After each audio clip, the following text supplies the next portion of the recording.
Hello, bachcho, let's read the question first. The question says that white natural light falls on system of two cross-Nicol prism having between them quartz plate 1.5 millimeter thick cut parallel to optical axis. The axis of plate forms 45 degree with principal directions of Nicol prism. Light transmitted through system was split into spectrum. How many dark fringes will be observed in wavelength interval from 0.55 to 0.66 micrometer? The difference of refractive indices of ordinary and extraordinary rays, that wavelength interval is assumed to be equal to 0.0090। So student सबसे पहले आपको समझना होगा कि की concept क्या use हो रहा है। की कंसेप्ट इज आपका यहाँ पर डिफ्रैक्शन पैटर्न बच्चों। सो की कंसेप्ट इस यहाँ पर इंटरफेरेंस पैटर्न कह देते हैं बच्चों। यहाँ पर इंटरफेरेंस हो रहा है, इंटरफेरेंस पैटर्न। देखो बच्चों, इंटरफेरेंस पैटर्न हमको निकालना है ट्रांसमिटेड लाइट के थ्रू। और देखो बच्चों, यहाँ पर अगर होगा ट्रांसमिटेड लाइट, अगर मान लो कैसे होती है, तो एक ऐसे मान लो लाइट गिर रही है, राइट, क्रॉस निकोल प्रिज्म में। तो एक लाइट सोर्स ऐसे आपकी ऐसे गिरी, मान लो निकल गई ऑलरेडी, ठीक है, ऐसे, और ये ऐसे निकल गई, इसमें तो कोई फेज डिफरेंस नहीं हुआ बच्चों। दूसरी वाली क्या होती है, मान लो ऐसे आती है, सफर करती है, यहाँ पर एक रिफ्लेक्शन होता है, फिर से निकलती है। तो दूसरी वाली में बच्चों पाई डिग्री का फेज डिफरेंस आ गया। तो अभी आपका डार्क फ्रिंज कब बनेगी बच्चों, जब जो डेल्टा है, पाथ डिफरेंस है, वो आपका 2 के पाई हो, ठीक है, कि आपका नंबर है एक, ठीक है, या 2n पाई कह सकते हो बच्चों आप, राइट। यहाँ पर इसकी जगह क्या रख दो आप, 2n पाई रख दो। तो तब जाकर आपका बनेगा बच्चों डार्क फ्रिंज, क्योंकि यहाँ पर एक एक्स्ट्रा भी पाथ डिफरेंस आ गया है इसका। अब देखो, जो पाथ डिफरेंस का फॉर्मूला होगा बच्चों 2 पाई बाई लेमडा, यहाँ पर आपका डेल्टा एन, ये आएगा 2 pi by lambda delta N, ये आएगा बच्चों इंटू डी। डी क्या है बच्चों, उसकी थिकनेस है।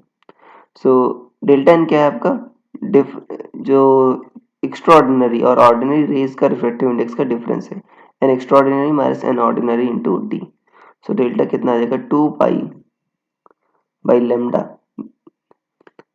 एन ई क्या है बच्चों का, point zero, N E minus N D क्या है 0.009, डी क्या है बच्चों आपका 1.5 मिलीमीटर, 1.5 इंटू 10⁻³ देखो 0.009।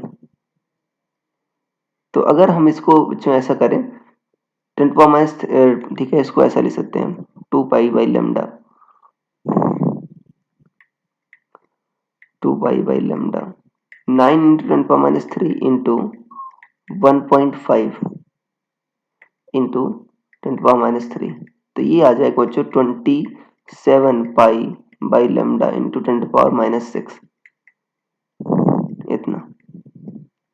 तो देखो, अगर बच्चों मैं इसको यहाँ पर जो मीटर में है, इसको मैं माइक्रोमीटर में कन्वर्ट करना चाहूँ, तो यहाँ पर ये 10 टू द पावर आपका, देखो यहाँ पर बच्चों 10⁻6 आ जाएगा। देखो अगर यहाँ पर ये आपका माइक्रोमीटर में है ना ऑलरेडी जो वेवलेंथ है, सो माइक्रोमीटर से माइक्रोमीटर कट जाएगा आपका, तो ये आपका 27 पाई बाई लेमडा, यहाँ पर लेमडा बच्चों को माइक्रोमीटर में रखना होगा, ध्यान देना इस बात का, ऐसा।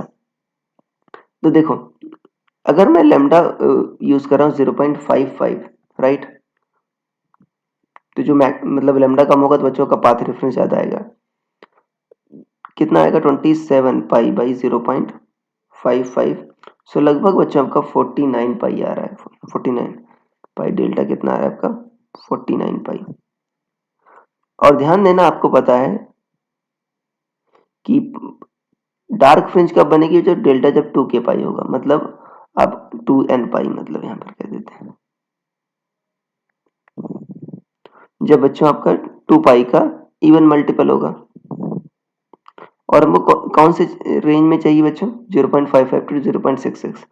तो बच्चों अगर आप रखोगे 48 पाई, इससे कम होगा, राइट, ये आपने पाथ डिफरेंस मैक्सिमम निकाला है, सॉरी फेज डिफरेंस मैक्सिमम निकाला है, तो इससे कम क्या होगा, 48 पाई, 46 पाई, 44 पाई एंड 42 पाई। जब ये करोगे बच्चों तो 48 पाई के करस्पॉन्डिंग आएगा 0.5625 माइक्रोमीटर। अभी ये आपका इस रेंज के अंदर है बच्चों। फिर आ जाएगा आपका 0.5870 माइक्रोमीटर, 46 पाई करस्पॉन्डिंग। फिर आ जाएगा बच्चों 0.6136 माइक्रोमीटर, और 42 पाई करस्पॉन्डिंग कितना आ जाएगा आपका 0.6429 माइक्रोमीटर।